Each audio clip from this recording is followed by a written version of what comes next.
রাঁধুনি রহস্য থেকে আপনাদের সবাইকে স্বাগত। আবার চলে এসেছি আমি আমার রেসিপি নিয়ে। অনেকদিন পর আমি একটা মাছের রেসিপি নিয়ে চলে এসেছি।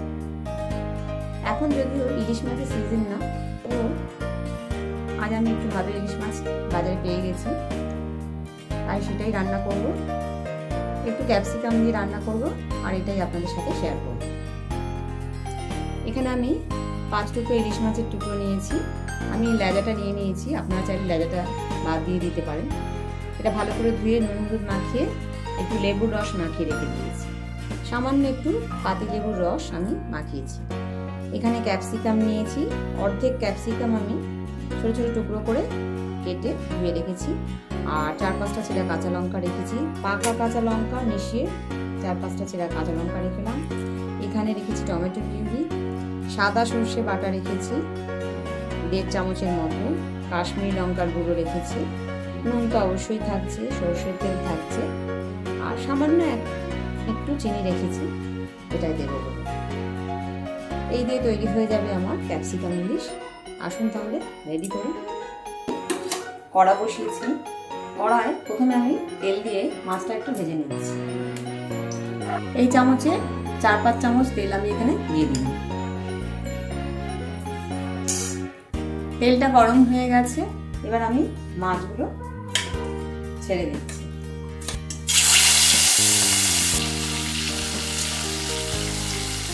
দুবারে আমি মাছটা ভেজে নিচ্ছি। খুব বেশি কড়া করে ভাজতে হবে না, একটু হালকা করে ওলট পালট করে ভেজে নিলেই হবে। এরকম একটু হালকা করে মাছটা আমি ভেজে নিচ্ছি। আরো 2 পিস মাছ আমি আবার দিয়ে দিলাম ভাজার জন্য। মাছগুলো আমার সব ভাজা হয়ে গেছে। দেখুন, মাছ ভাজার পরও কিন্তু তেলটা অনেকটাই রয়েছে, মানে মাছটা থেকে বেশ ভালোই তেল বেরিয়েছে। এবার আমি ওই তেলের মধ্যে ক্যাপসিকামগুলো দিয়ে ভেজে নিচ্ছি।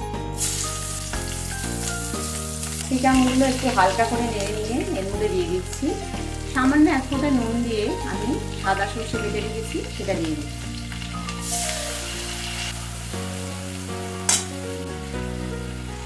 হলুদ গুঁড়ো দিয়ে দিলাম। হলুদ গুঁড়োর কথা কিন্তু আজ আমি বলিনি, ভুলে গেছিলাম। আর হলুদ তো দিতেই হয়, আপনারা সবাই জানেন। প্রয়োজন মতো একটু নুন দিয়ে দিচ্ছি টমেটো পিউরি। আমি এখানে ছোট একটা টমেটো গ্রেট করে রেখেছিলাম, সেটাই দিয়ে দিলাম। আর চেরা কাঁচা লঙ্কাগুলো দিয়ে দিচ্ছি। এবার আমি কাশ্মীরি লঙ্কার গুঁড়ো দিয়ে দিলাম।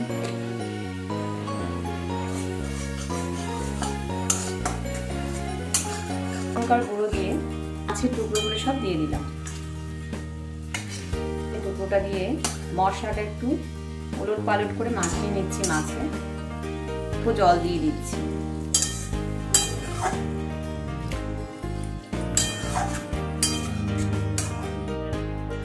আঁচ কিন্তু একদম সিমে করে দিয়েছি, অল্প জল দিয়ে একটু ঢাকা দিয়ে দিচ্ছি মাছটা সেদ্ধ হওয়ার জন্য।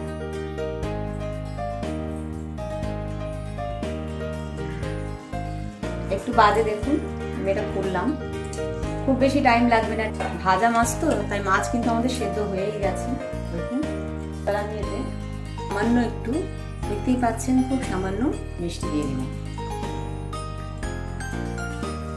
আপনারা এটা না চাইলে স্কিপ করতে পারেন, কোনো অসুবিধা নেই। 5 পিস মাছ ছিল আমার, 5 পিস মাছের আমি 4-5 চামচ তেলই দিয়েছি এই চামচে।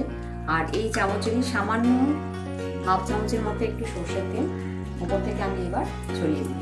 আপনারা চাইলে একটু বেশিও দিতে পারেন। আমি খুব সামান্য তেলে দেখলেন এটা করলাম। আর একটু ঝাল ঝাল হয়, খেতে কিন্তু ভীষণ ভালো লাগে। এবার আমি গ্যাসের ফ্লেমটা অফ করে দিচ্ছি, দিয়ে একটু ঢাকা দিয়ে স্ট্যান্ডিং টাইম দিচ্ছি। তারপর আমি এটা সার্ভ করে দেব।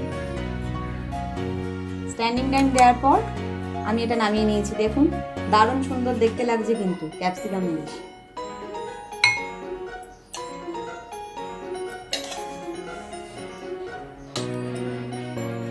মাছের তেলে কিন্তু মাছটা রান্না হয়ে গেল, অনেকটা তেল বেরিয়েছে ভাজার পর। আর খুব বেশি ইনগ্রিডিয়েন্টস তো লাগে না, সেটাও দেখতে পেলেন। তৈরি হয়ে গেল ক্যাপসিকাম ইলিশ। আমি এখানে সার্ভ করে দিলাম। এটা কিন্তু গরম ভাতে ভীষণই ভালো লাগে খেতে, খুব টেস্টি একটা রেসিপি ইলিশ মাছের। অবশ্যই একবার এইভাবে ট্রাই করে দেখতে পারেন। যদি ভালো লেগে থাকে রান্নাটিকে লাইক ও শেয়ার করার অনুরোধ রইল। নতুন বন্ধুদের আমার সাবস্ক্রাইব করার অনুরোধ রইল। পাশে থেকে বেল আইকনটা অবশ্যই প্রেস করবেন, তাহলে আমার নতুন নতুন রান্নার আপডেটগুলো সহজেই পৌঁছে যাবে। সুস্থ থাকবেন, ভালো থাকবেন, ধন্যবাদ।